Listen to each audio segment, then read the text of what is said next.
Timnas Indonesia malam ini akan bertemu Myanmar di laga perdana Grup B Piala AFF 2024. Kami akan membahasnya bersama pengamat sepak bola, sudah ada Anton Sanjoyo. Selamat petang Bung Joy, ini kalau dilihat pertandingan malam nanti didominasi pemain muda. Akan seperti apa taktik yang akan digulirkan oleh Sintayong? Ya, masih kalau buat saya masih tanda tanya ya, karena memang kalau dilihat dari susunan atau roster pemain yang dipanggil ini ya dari U22 ini ya udah paling bagus. Sebagian besar mereka malah sudah dilatih Sintayong pada umur 18. Ada juga beberapa pemain yang disiapkan untuk Piala Dunia U20. Lalu ditambah beberapa pemain senior yang sudah malang melintang di Piala Asia dan kualifikasi Piala Dunia. Jadi memang ini masih gado-gado banget dan saya sebetulnya menunggu apa yang akan terjadi pada tim yang menurut saya memang kan kumpulnya secara bareng lalu tanding kompetitif kan jarang gitu loh. Nah, cuma kan Sintayong punya pengalaman untuk memadukan tim yang jarang kumpul bareng. Kalau kita lihat di kualifikasi Piala Dunia kan tim dia juga jarang kumpul bareng.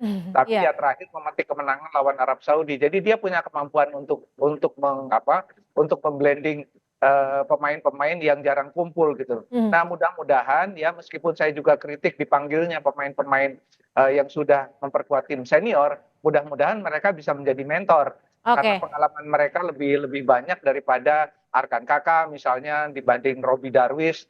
Itu mereka akan menjadi panutan Tapi lah di lapangan. Tapi kalau dari formasi sendiri nanti Sintayong akan menurunkan ataupun menggunakan formasi apa dan penyerangnya yang akan diturunkan siapa-siapa saja nih Bung Joy?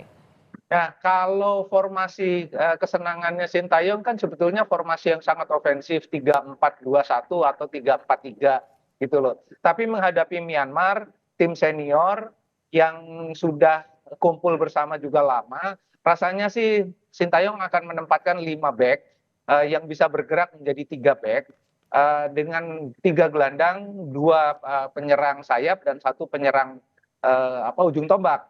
Nah, Mhm. ini yang masih akan menjadi tanda tanya karena Rafael Struijk kan baru saja bergabung. Sementara yang paling siap barangkali Hoki Caraka di sektor striker untuk nomor punggung 9 ya. Mhm. Tetapi kalau misalnya di belakangnya ada Marcelino Ferdinand, di sayap kanan ada Asnawi atau ada Pratama Arhan, saya rasa sih di sisi kiri ya, saya rasa sih kekuatan Indonesia cukup bagus lah ya untuk melawan Myanmar yang dalam 10 pertemuan terakhir kan memang nggak bagus rekornya melawan Indonesia. Mereka 5 kali kalah, tapi yang dihadapi adalah Indonesia senior. Itu Hmm. persoalannya. Nah, Nah, ini kalau nanti malam seperti apa nih? Kalau memang Indonesia tidak pernah kalah, tapi di sisi lain saat itu tidak pernah kalah ketika melawan senior. Ini keyakinan pemain untuk bisa maksimal akan seperti apa, Bung Joy? saya rasa dengan tidak terlalu jauhnya umur mereka ya, bahkan kan yang tim yang sudah memperkuat senior pun umurnya nggak jauh. Bahkan Marcelino baru 21 tahun kalau nggak salah. Jadi sebetulnya secara umur mereka hampir sama. Jadi mudah-mudahan sih confidence-nya naik ya. Karena kalau Marcelino bisa memperkuat tim senior, kenapa yang lain tidak gitu. Nah, Mhm. ini kan membuat mereka akan percaya diri. Eh, Menghadapi tuan rumah saya rasa sih tidak terlalu masalah ya, kecuali barangkali pemain-pemain yang jarang tampil di event internasional.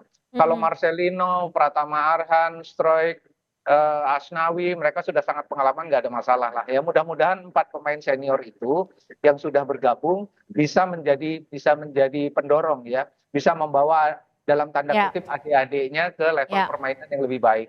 Oke, tapi kalau dilihat dari kekuatan Myanmar, karena banyaknya pemain senior Myanmar yang diturunkan, apa saja yang harus diwaspadai, Bung Joy? Saya rasa sih kalau dari sisi kecepatan dari dulu kan Myanmar ini mirip-mirip Vietnam lah gitu ya. Mhm. Mereka juga skillful dan kalau mereka tanding di depan publiknya sendiri memang beringas. Nah, ini yang harus diwaspadai. Mereka juga bermainnya agak keras supaya tidak terpancing lah terutama pemain-pemain muda.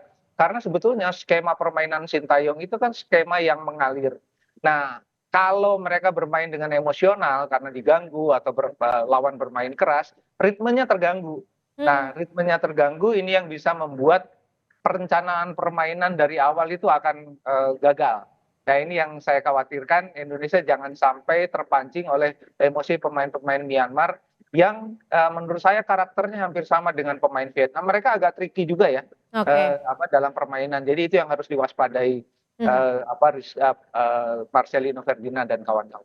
Baik, terima kasih Bung Anton Sanjoyo sudah memberikan perspektifnya di Kompas Petang hari ini. Selamat sore Bung Joy.